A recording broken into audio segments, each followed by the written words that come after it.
Good morning. Good morning बच्चों। कल जो छोड़े थे हम लोग व्यंजन पे, तो देख लेते हैं कि व्यंजन के प्रकार। पहले देख लेंगे हम व्यंजन के प्रकार। व्यंजन के प्रकार मैंने कल बताया था कि व्यंजन वे जो स्वरों की सहायता से बोले जाते हैं उन्हें हम व्यंजन कहते हैं। तो पहले देख लेते हैं व्यंजन के प्रकार। व्यंजन के कुछ प्रकार होते हैं, जैसे पहला अस्पर्श व्यंजन। अस्पर्श व्यंजन यानी कि ये व्यंजन मुंह के किसी न किसी हिस्से को टच करते हैं, इसीलिए इनको हम स्पर्श व्यंजन कहते हैं। जैसे क, ख, ग, घ, अंग। 1 2 3 4 5 ये जो है सभी ये कंठ के हिस्से को टच करते हैं, और इनका जो पंचमाक्षर है उसको हम लोग बोलते हैं अंगा। इसके बाद इसको हम लोग बोलते हैं क वर्ग। इसके बाद च, छ, ज, झ, इ।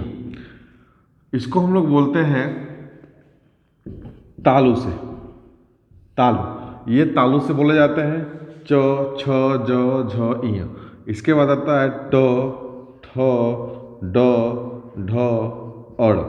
ये सब बोले जाते हैं मूर्धा से। मूर्धा यानी कि तालु के ऊपर वाला हिस्सा को हम लोग मूर्धा बोलते हैं। इसके बाद त, थ, द, ध और न, ये बोले जाते हैं दंत से। हम इसकी पहचान कर सकते हैं, जब भी हम बोलेंगे तो हमारी पहचान यहीं से हो जाती है, और इसके बाद होती है प, फ, ब, भ और म से। हम इन दोनों को बोलेंगे यदि, तो यह बिना ओठ के नहीं बोल पाएंगे। बिना ओठ के यानी कि जब भी इसको हम बोलेंगे ये ओठ सटेगा, यानी कि प, फ, यानी कि बिना ओठ के संपर्क में आए इसको हम नहीं पढ़ सकते। उसी प्रकार बिना दांत से लगे हुए त, थ, द, ध, न, इसको हम नहीं बोल सकते। तो इसको हम लोग बोलते हैं ओष्ठ से। किससे बोलते हैं बच्चों? ओष्ठ से बोलते हैं। तो हम बोलेंगे आपसे प्रश्न यही पूछ सकता है कि ट वर्ग के सभी व्यंजनों को बोलते हैं, दे देगा आपको ऑप्शन। अब पूछेगा कि इसमें से कौन सही है, या एक देगा कि मूर्धा से या दंत से किस व्यंजन का उच्चारण होता है। यहाँ दे देगा आपको क, ख और द और फ। इसमें से पूछेगा कि दंत से किस व्यंजन का उच्चारण होता है, तो द का होता है। यानी कि हमें जानकारी होगी तो हम मार देंगे, और नहीं जानकारी होगी तो फिर हम उसको तुक्का मारकर छोड़कर चले आएंगे। ठीक है बच्चों, अब आगे देखते हैं। अगला जो हमारा टॉपिक होगा वो होगा म तक हम लोग देख लिए, य, र, ल और व। इस वाले हिस्से को हम लोग बोलते हैं अंतस्थ व्यंजन। अंतस्थ व्यंजन यानी कि ये जो व्यंजन होता है अंतस्थ व्यंजन, इसको हम लोग अंतस्थ व्यंजन के नाम से जानते हैं। इसके बाद एक होता है स और ह। इस वाले व्यंजन को हम लोग ऊष्म व्यंजन के नाम से जानते हैं। ऊष्म व्यंजन के नाम से जानते हैं, ये ऊष्म व्यंजन बोलते हैं। इसके बाद फिर आता है एक और व्यंजन जो बार बार परीक्षाओं में टच किया जाता है, और इन्हीं से प्रश्न लगभग बनते हैं, जिसको हम लोग बोलते हैं अस्पर्श व्यंजन। क्या बोलते हैं?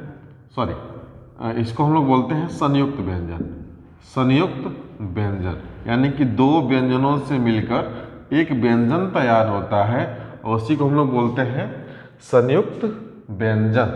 जैसे हम लोग देखेंगे छ, त्र, ज्ञ और स्र। तो जो छ का निर्माण हुआ है वो आधा क और आधा स और आधा अ से निर्माण हुआ है, यानी कि छ, क, स और अ से निर्माण हुआ है, मूर्धन्य स। इसके बाद हम लोग देखेंगे त्र को, एद हुआ है तो आधा तो, आधा र और आधा अ, यानी कि ये हम पूरा मिलेगा तो इसको र बोलेंगे और ये पूरा मिलेगा, यानी कि ये क्या है, बिना स्वर का है।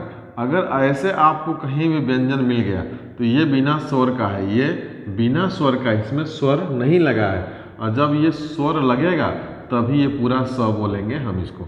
इसके बाद ज्ञ, तो ज्ञ को ज और इ, ज और इ और अ से मिलकर ज्ञ बना है।